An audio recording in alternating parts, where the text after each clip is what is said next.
The Mayor's Office for Policing and Crime, and it's the turn of the City All Conservatives to ask the first question, which is Assembly Member Hall. Thank you. Morning, everybody. We touched on this yesterday at the Budget Committee, Mr Mayor, so I know you'll have the answer for me. And I asked you how much additional funding is being used to support the Metropolitan Police Review into 9,000 historic cases to reassess for the potential of grooming gang involvement. So can I have that figure?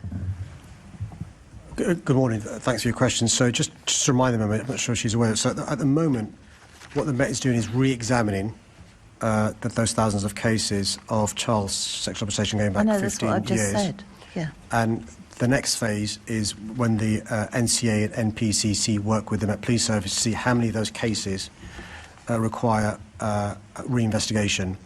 That's when the Met Police will have an idea in relation to the cost. And the government has said, based on what Louise Casey said, let me go back. Louise Casey had said, when she did her report, that the government should provide the support to individual police forces in terms of additional reinvestigation work undertaken. So the expectation is, if there's reinvestigation, the cost of the reinvestigation will come from central government, because what we don't want to do is be drawing money away from contemporary investigations, which have got to happen. So you'll push for that?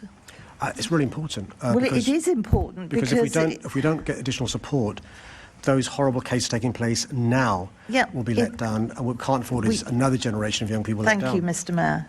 But it's interesting now that you realise how important it is. Do you regret saying at the MQT last June, and I'll quote you, "There are no reported cases and no indication of grooming gangs in London"? Do you regret saying that now? The starting point of all my answers has been to talk about the victims and survivors. And I'm quite clear in terms of victims and survivors in London. The situation is complex. That's not my experience. That's the experience of the Commissioner, the Deputy, the Assistant Commissioner, and many others. Do you regret saying there were no instances of grooming gangs that you could see? Bearing in mind, that was June, and I actually asked you about grooming gangs, or rape gangs, as I will call them, in January. It's because I take this issue so seriously that in 2023, not in June last year, I personally asked Her Majesty's Inspectorate, as it was then, to look into child protection in the Met Police Service, and we've acted on all the recommendations, which is why there's been a threefold increase in cases solved. It's because of my concern about this issue. We have now right, you know we're on the clock. Approach. I would think if you were that concerned, you wouldn't have pretended last January that you didn't know what I was talking about. But we'll go on. You've previously said that MOPAC had included an expectation of additional funding because they and you are incredibly ambitious, I'm quoting, but they were wrong twice. They got it wrong between November and January, and then they got the figures wrong between January and February. Now, I'm assuming they did speak to the Home Office in between. So if they did, you know, who's wrong here? Did they speak to the Home Office and get the wrong information? Or did your government give them the wrong information? So which figure does the member mean? The figures, if you look at the budget, which I'm sure you have done, the figures that they were estimating that you were going to get were very, very wrong in all those occasions. So MOPAC has got it wrong. Well, I think, Chair, this is a really good example of the different approaches, neither of which are wrong, of financial advice. So my CFO and the GLA has been criticised at the office of for being too prudent when it comes to the draft budget being published and the final budget, and not allocating reserves. And she was confident to do so. The question was, did they talk to the Home Office? No, MOPAC's been criticised for being ambitious in relation to Can you just answer the question? What is it with Labour politicians that none of you ever seem to want to answer a question? Are you hiding something, or do you hold us all in so much contempt that you've no intention of answering? You answer Labour because probably the Mayor's Office have written the questions for them. But when it comes to the rest of us, you do not answer properly. And now you're relying on David to give you answers. And you can rely on him, he gets it right. Unfortunately, Mopac haven't. You often don't. So can you just answer yes or no? Did they speak to the Home Office before they put those figures in? Yes or no? And so now MOPAC's being criticised for being ambitious in the estimates in Right, terms I'm out of of what we can time. receive Chair, can you next year. take it back? He never answers a damn question and we're all fed up with it.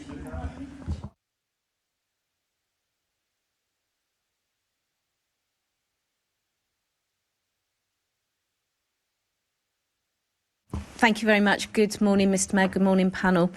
Mr Mayor, how will your budget aid MOPAC and the Met's work in reducing violent crime in London? Well, thank you for the member for her question. So our budget next year is an increase of investment in the Met Police Service from City Hall alone, almost £100 million. By the way, the Home Office is giving an additional £144 million next year, the second largest since 2010, the first largest being last year. So in the last 2 years, we've got almost £1/3 billion from this government. In the previous 14 years, £44 million. And so we've increased by more than double the amount of money and support we give to the police since I became mayor. Now, yes, I'm really proud. Last year we made great progress in terms of serious violent crime, homicides at record lows, violent injury down, burglary down, gun crime down, number of young people injured down, number of young people dying down, and I could go on. But it's still too high. And what we're going to do is make more progress in those areas, but also I'm really concerned about high-volume crime. Personal theft, personal robbery are both down in the last year by 15% and 25%. We've managed to have 10,000 fewer mobile phones stolen last year. We've got to make more progress. So a number of areas we're invested in addition to the normal funding we are given record amounts of. So £4.5 million to focus on mobile phone thefts. That's an additional £4.5 million. And that will be used on a command cell. 40% of mobile phones are stolen in the West End. We've got to use ground and air operations in terms of drones and e-bikes to target the organised gangs operating there. We've got £29 million building on the £233 million to address the issue of violence against women and girls. Across the country, every 3 days, a woman is killed at the hands of a man. That's an epidemic of violence against women and girls. This additional funding will support victims and survivors, will target perpetrators, and also provide support for those fleeing domestic abuse. And the third big part of the investment next year is the £2.4 million to support the victims of child sexual exploitation. We know as the police go back 15 years, because I've asked them to ensure no stone is left unturned. There'll be victims and survivors who come forward. They will need support. And so the additional money will ensure they receive the support that they need. And the final point to say is the £50 million we've announced towards helping young people is because we've seen the difference our investment in the VIU makes in terms of youth clubs, youth workers, the fewest number of under-25s killed this century, the fewest number of teenagers killed in 3 decades, 44% reduction in young people being injured with a knife going to A&E. So this investment does work. We're going to build on that.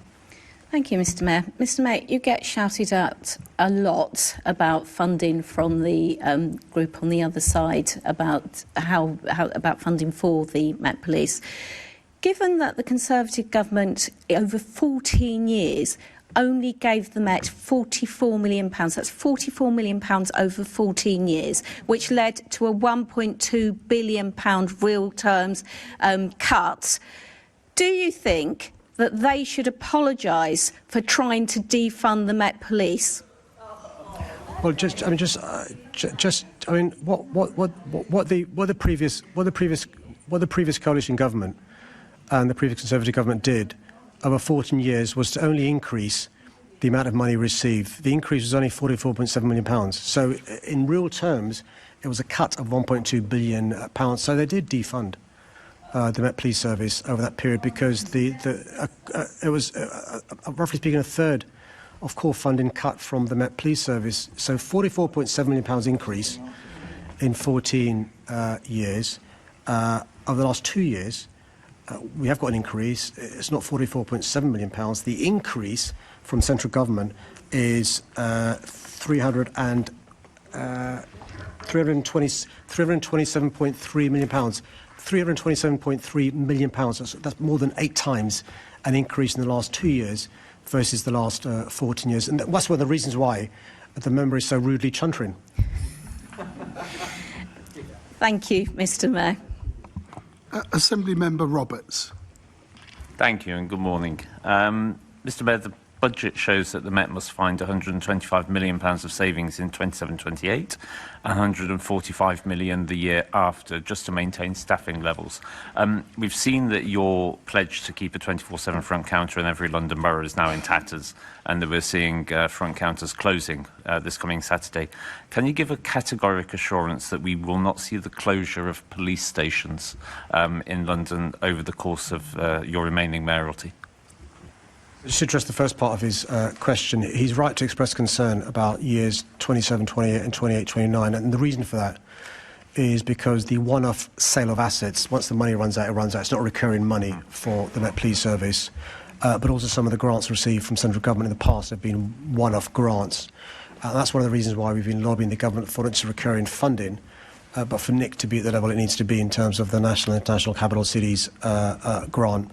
So notwithstanding the record investment from the government in the last 2 years, the increase that I mentioned, there is still a delta, which he's referred to in his question. So I'm quite clear in relation to the importance of police officers and police staff.